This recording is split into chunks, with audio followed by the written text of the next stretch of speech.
Мы с вами находимся в интересном историческом моменте. У нас есть два события, которые еще не наступили, которые обязательно наступят и будут определять содержание нашей жизни на всю обозримую перспективу. Эти два события – контрнаступление ВСУ и президентские выборы в марте 2024 года. Казалось бы, первое относится к фронту, а второе – к российской внутренней политике. Где ж тут связь? Но на самом деле контрнаступление Украины – важнейший фактор внутренней политики в России. От того, как и когда оно начнется, насколько преуспеет, зависит гораздо больше, чем от всех политтехнологов вместе взятых. Откуда появилось понимание, что подготовка к контрнаступлению уже как минимум на финишной прямой? Из очень странной медийной активности последних недель. Украинские официальные лица делают самые разнообразные, часто прямо противоположные заявления, явно намереваясь свести с ума российское командование.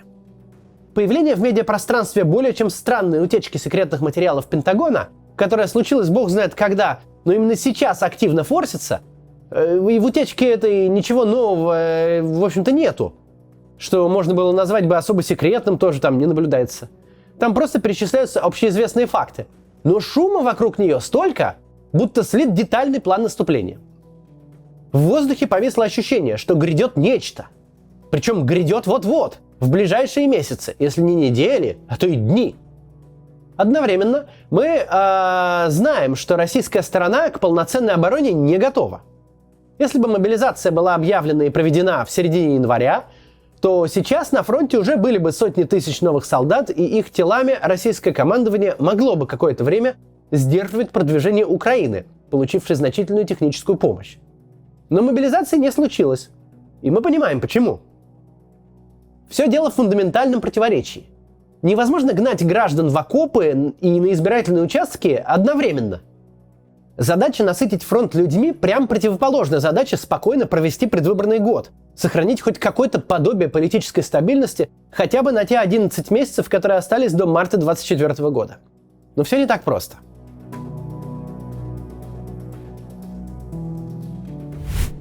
Степень энтузиазма, с которой граждане спешат облачаться в камуфляж, неважно в рамках мобилизации или регулярного призыва, понятно не из каких-ни соцопросов, а непосредственно из действий государственной машины. Спешно воскрешены из мертвых и вот-вот будут рассмотрены, а стало быть и приняты, поправки, узаконивающие электронные повестки. Заодно предполагается ввести ряд обеспечительных мер к уклонистам, от запрета на выезд из страны до невозможности водить машину, брать кредиты и открывать ИП. Такое делают от чего угодно, только не от хорошей жизни. Но не принимают такие законы, когда очередью военкоматов стоят. И жизнь действительно нехороша. За время войны прошли уже 2 призыва на срочную службу, и оба были провалены. Оба раза план выполнить не удалось. Граждане не хотят на войну. Это не гипотеза, не фантазия, это факт. Факт, который за эти 13 месяцев был проверен несколько раз. Молодые люди уклоняются от призыва, взрослые не соблазняются фантастическими окладами. Сейчас небольшое некоммерческое объявление от Евгения Чичваркина. Потом продолжим.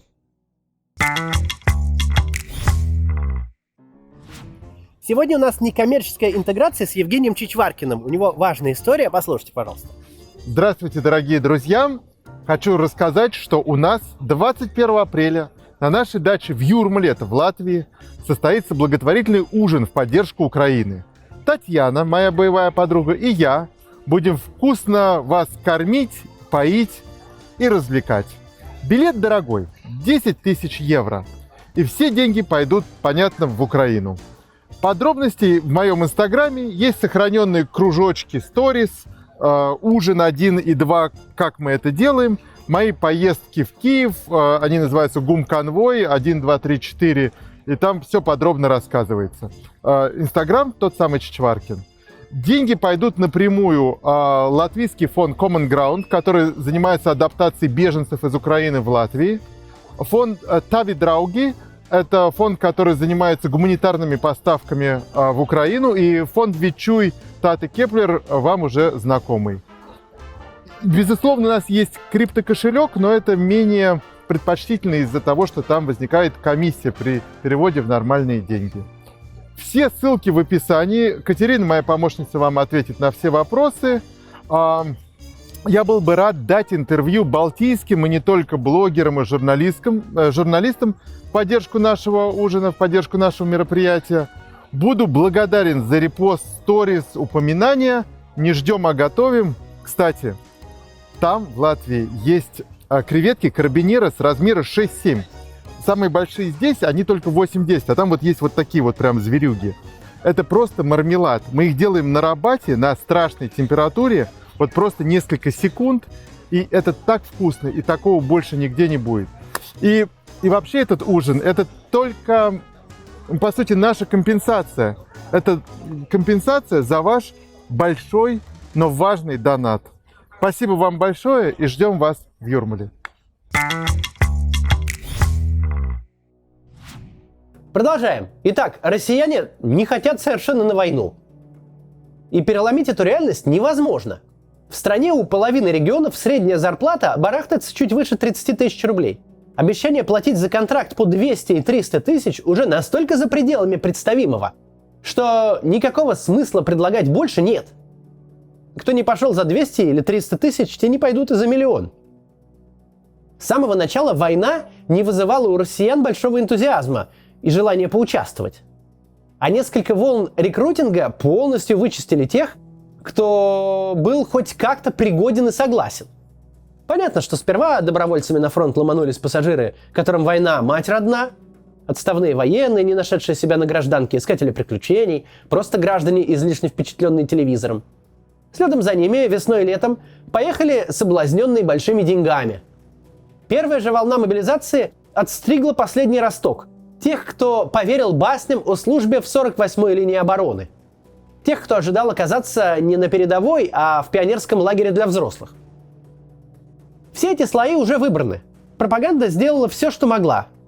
Сегодня абсолютно все понимают, что это настоящая война.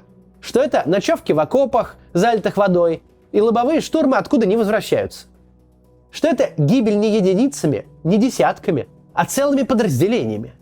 Что это слезные видеоролики с просьбами о заступничестве, которые еще ни одну жизнь не спасли. Потери личного состава уже очень велики. От сарафанного радио никуда не денешься. Невозможно не заметить, что кладбища растут с каждым днем. О чем нам это говорит? О том, что новая волна мобилизации обязательно будет встречена в штыки. Первая волна сломала существующий порядок и перевернула общественное мнение. Объявлять вторую, да еще и накануне самых главных выборов, это игра с огнем.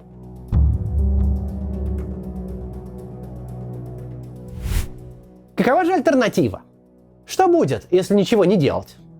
Будет контрнаступление ВСУ, и за ним новое обрушение фронта. Если не насыщать фронт людьми, особенно при том формате войны, который выбрало российское командование, то поражение неизбежно. Кажется, что такой исход для российской власти хуже всего. Варианты, которые сработали при контрнаступлении украинской армии в Харьковской области, в данном случае не проканают. Нельзя сказать, мол, не очень-то и хотелось. Нельзя заявить, что вообще-то Россия и не претендовала на эти территории. Ведь с точки зрения российской конституции, любое дальнейшее продвижение ВСУ – это типа оккупация российской территории, получается. Что говорить, если грядущее контрнаступление освободит, например, Мелитополь? Российская группировка будет разрезана пополам, а ее снабжение сильно затруднено. Само существование Российского фронта в Украине будет поставлено под угрозу. Тем более, если украинское контрнаступление освободит оккупированные с 2014 года территории и зайдет в Крым. С точки зрения пропаганды, похоже, сейчас нет никакого варианта развития событий, который обошелся бы бесплатно. Варианты остались плохие, очень плохие и ужасные. Казалось бы. Однако на практике для пропаганды все не так страшно. На практике у нас уже был пример Херсона, города, который был объявлен российской территорией. Единственный областной центр, захваченный после 24 февраля. Единственный город, чье название было хоть как-то известно до полномасштабного вторжения. В Херсон вложили массу пропагандистских усилий. Он стал этаким утешительным призом вместо Одессы и Николаева, до которых российская армия не сумела добраться. Там его включили даже в прогнозы погоды по федеральным телеканалам. Ну все, Россия здесь навсегда, помните? А потом его просто оставили. Не покинули в результате большого и кровопролитного сражения, а просто собрали манатки и ушли, никак это толком не объяснив. Не считать же объяснение, значит, что приняты непростые решения, каким-то внятным. Но как повлияло оставление Херсона на общественное мнение? Да никак не повлияло. Ровно как и 10-месячное взятие Бахмута. Так же, как и отступление от Киева. Самым изумительным образом, ни один из больших провалов российской армии не имел влияния на ту часть общества, которая поддерживает происходящее и поддерживает лично тех, кто все это затеял, в первую очередь Путина. Но на самом деле изумляться тут нечему. Если из нынешней социологии и можно сделать некий вывод, то он такой. Отношение к войне у абсолютного большинства граждан сводится к апатичному наблюдению. Начальство что-то там затеяло, нас это особо не касается, вот пусть и разбираются там со своими проблемами сами. А раз так, то успехи и провалы этого самого начальства не важны. Какая разница, где оно проигрывает или преуспевает, лишь бы к нам не лезло. Получается парадоксальная ситуация. Неопытный наблюдатель мог бы решить, что для Путина нет ничего хуже, чем посреди своей предвыборной кампании потерпеть большое поражение. Но если поставить себя на место кремлевских политтехнологов и убрать из расчета все эмоции, а оставить только цифры, то что бы они сказали? Думаю, сказали бы примерно следующее. Проигрывай что угодно, теряй Донецк, Луганск, губи свою группировку, даже теряй Крым. На здоровье. На все совершенно пофиг. Твои неудачи ни на что не повлияют. Только боже тебя упаси, ни в коем случае не объявляй мобилизацию. Просто притворись, что на этой избирательной кампании нет никакой войны. Не лезь к людям, не приноси им повестки, держись в рамках своего прекрасного режима демобилизации, и все. Пусть твои избиратели сидят на диване и получают бесплатные эмоции из телевизора. Положись на своих пропагандистов. Они смогут объяснить гражданам, что Донецк, Луганск, Мелитополь, а может даже и Крым не так уж и нужны. Что воюем-то мы со всем блоком НАТО. Москву удержали, и на том спасибо. Правда, такой подход работает только если подходить к ситуации рационально. С точки зрения здравой политтехнологии, лучше проиграть войну, чем попытаться вовлечь в нее еще сколько-то народу. Вообще-то, с точки зрения здравой политтехнологии, лучше было бы войну вообще не начинать. Но такой подход работает, если полностью вывести за скобки Владимира Путина, человека с донельзя уязвленным самолюбием. Этот человек прямо сейчас наблюдает, как его армия, в которую он вбухал столько денег, на которую так рассчитывал, та самая армия, которая по всем бумажкам была вторая в мире, идет от частичного провала к провалу полному.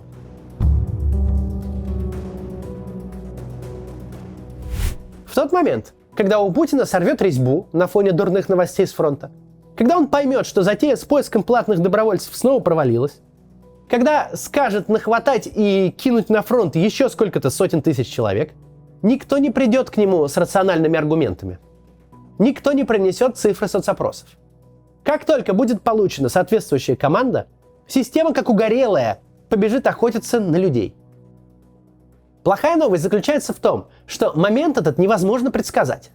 Он зависит от факторов, находящихся далеко за пределами прогнозов. Он зависит от той картины мира, которая сложилась в один конкретный момент в одной конкретной голове. Да, мы видим, что Владимир Путин не утратил базового политического чутья или хотя бы базовой осторожности. Если бы это было не так, то мобилизация продолжалась бы до победного конца, до открытых бунтов и кровавых столкновений. Такого не произошло. Тем не менее, уже сейчас мы понимаем, когда останется выбор только между мобилизацией и поражением, когда закончатся обходные пути, все электоральные соображения будут отброшены. А это значит, особенно с учетом законодательных новаций, которые вот-вот будут готовы, что всем мужчинам России нужно ожидать неожиданного. Нужно готовить сани летом и уже сейчас понимать, что вы будете делать, где скрываться, как прятаться, куда уезжать. Если будет новая волна мобилизации, то она не закончится облавами, она с них начнется. Повторюсь, все, кто добровольно сел в автобус, уже уехали на нем на фронт. И они уже закончились. А если закончились они, то охотиться будут на вас. На работе, на улице, в институте, на футбольном матче, в метро, везде. Система вынуждена будет проводить новую волну в авральном режиме. Будет уже совсем не до политеса и не до рассуждений о том, как выглядят ее действия. Времени будет мало, давление будет огромное, хватать будут всех без разбора. Это будет именно так. Ни на какой другой формат мобилизации не будет ни ресурсов, ни времени. Мы не знаем, насколько успешна цифровизация военкоматов и синхронизация баз данных, но эта работа шла, а значит, хватательная активность будет в разы интенсивнее, чем осенью. Радоваться успехам ВСУ можно, конечно, но помните, чем хуже будут дела идти у российской армии, тем опаснее будет ситуация для вас. Вы не предскажете, когда у Путина лопнет терпение. А потому стоит исходить из того, что оно лопнет завтра утром. Любым утром любого завтра. Мы входим, пожалуй, в решающий период. Все процессы, которые раньше можно было размазать во времени, теперь работают в жестком цейтноте между фронтом и выборами. Имейте это в виду и берегите себя. Вам на фронт не надо. До завтра.